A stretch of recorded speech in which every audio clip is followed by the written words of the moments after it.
तो कैसे हैं आप लोग? आशा करता हूँ बहुत अच्छी होंगे, घर पे होंगे और स्वस्थ होंगे। तो आज का ये वीडियो बहुत ही इम्पोर्टेंट होने वाला है, क्योंकि आज के इस वीडियो में मैं 2018 के बोर्ड क्वेश्चन को सॉल्व करने वाला हूं, जिससे आपको ये पता चल जाए कि बोर्ड एग्जाम में क्वेश्चन कैसा पूछा जाता है और आपको किस तरह की तैयारी करनी चाहिए। और 2018 में ही बिहार बोर्ड ने पैटर्न में बदलाव किया और लैंग्वेज सब्जेक्ट में भी 50 मार्क्स ऑब्जेक्टिव और 50 मार्क्स सब्जेक्टिव किया था। तो हम लोग जो 2018 से शुरू किए हैं, फिर 2019 और फिर 2020 के क्वेश्चन को देखने वाले हैं। तो चलिए वीडियो को शुरू करते हैं, लेकिन उससे पहले आपसे एक छोटा सा रिक्वेस्ट है कि अगर आप हमारे चैनल पे कर रहे हैं तो प्लीज चैनल को सब्सक्राइब कर लीजिए, ताकि आप घर बैठे बैठे बोर्ड एग्जाम की तैयारी इस चैनल की मदद से कर सके। वीडियो अच्छा लगता हो तो लाइक करना मत भूलिएगा और इस वीडियो को ज्यादा से ज्यादा अपने दोस्तों को शेयर कीजिए। तो चलिए बढ़ते हैं पहले क्वेश्चन की तरफ। लेकिन मैं आपको बता दूं कि YouTube चैनल के साथ साथ अब जो है आप लोग हमारे वेबसाइट से भी बोर्ड एग्जाम की तैयारी कर सकते हैं। लिंक डिस्क्रिप्शन में दिया गया हुआ, आप लोग जरूर चैनल पे जो है सो विजिट करें। तो चलिए 2018 के क्वेश्चन को हम लोग जो सॉल्व करते हैं और देखते हैं पहला क्वेश्चन क्या है। और ये जो ऑब्जेक्टिव क्वेश्चन रहता है, आप सबको मालूम होनी चाहिए कि OMR शीट पे जो है ऑब्जेक्टिव का आंसर भरना होता है।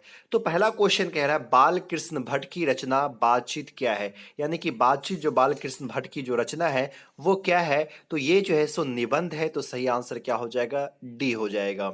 ललित निबंध मतलब मनोहर है कि नहीं, तो सही आंसर डी हो जाएगा। प्राकृतिक वर्णन से संबंधित कविता है, यानी कि वो कविता जिसमें प्राकृतिक का वर्णन किया गया हो, प्राकृतिक खूबसूरती को दर्शाया गया हो, वो कौन सी कविता है। तो इस चैप्टर को मैं अच्छे से आप लोगों को पढ़ा चुका हूं और बता चुका हूं कि कितना वो खूबसूरत चैप्टर है, जिस चैप्टर का नाम क्या है? उषा। तो सही आंसर क्या हो जाएगा?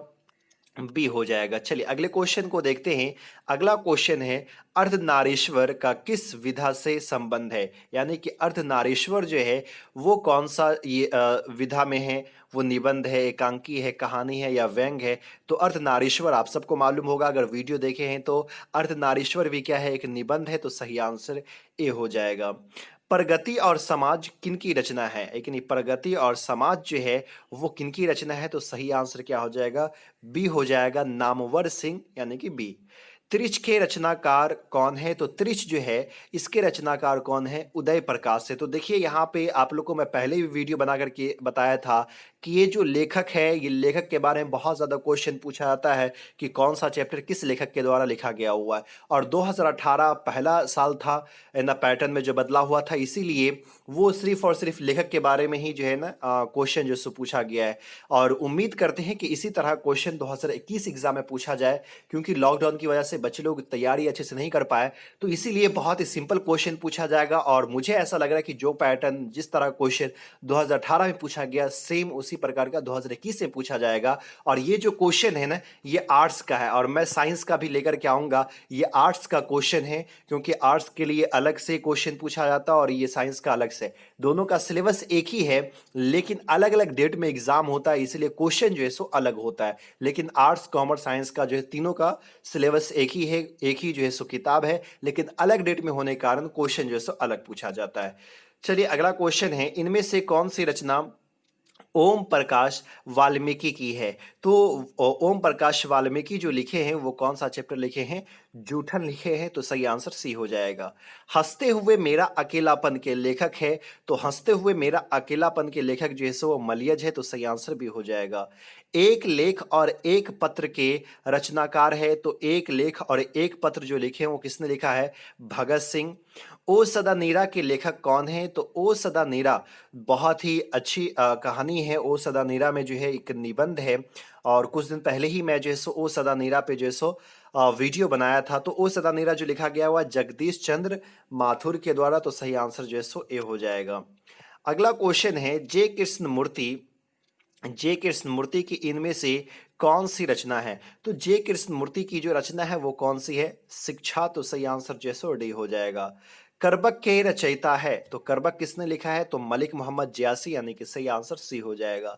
साहित्य लहरी किसकी रचना है। तो साहित्य लहरी जो है, देखिए आपके चैप्टर में तो ये नहीं है, लेकिन लेखक का जो परिचय है उस परिचय से क्वेश्चन पूछा गया हुआ है। तो साहित्य लहरी जो लिखा गया हुआ किसके द्वारा? सूरदास के द्वारा। तो सही आंसर क्या हो जाएगा? बी हो जाएगा। चलिए क्वेश्चन नंबर 13 की तरफ बढ़ते हैं। क्वेश्चन नंबर 13 कह रहा है, कवितावली के रचनाकार है, यानी कि कवितावली किसने लिखा है? तो कवितावली जो लिखा गया वह तुलसीदास के द्वारा।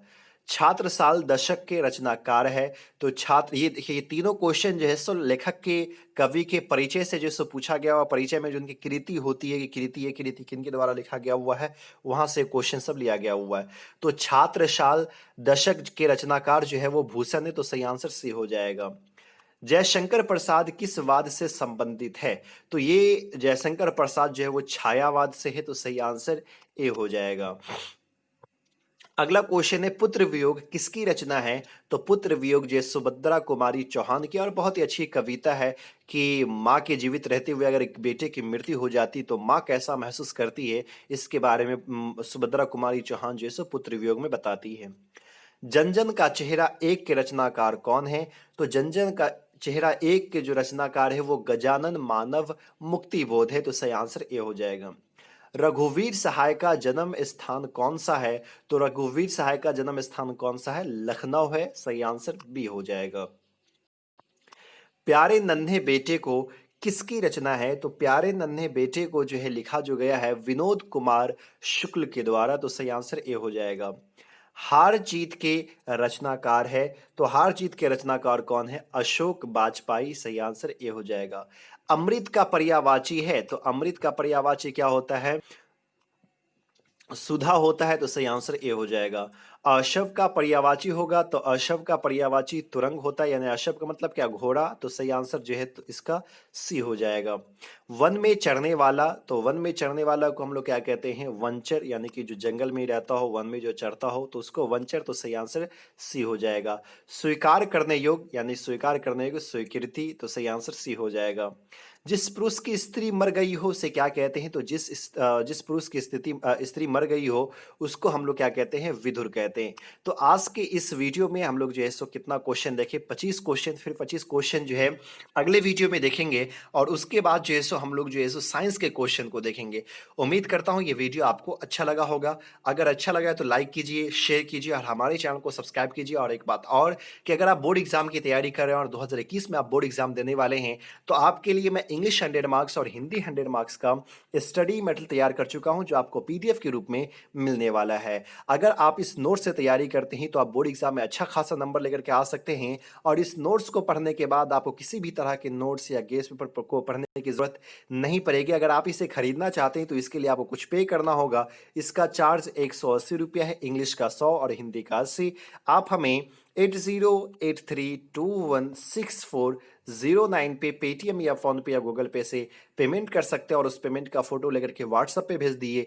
व्हाट्सएप पे आपको पीडीएफ मिल जाएगा।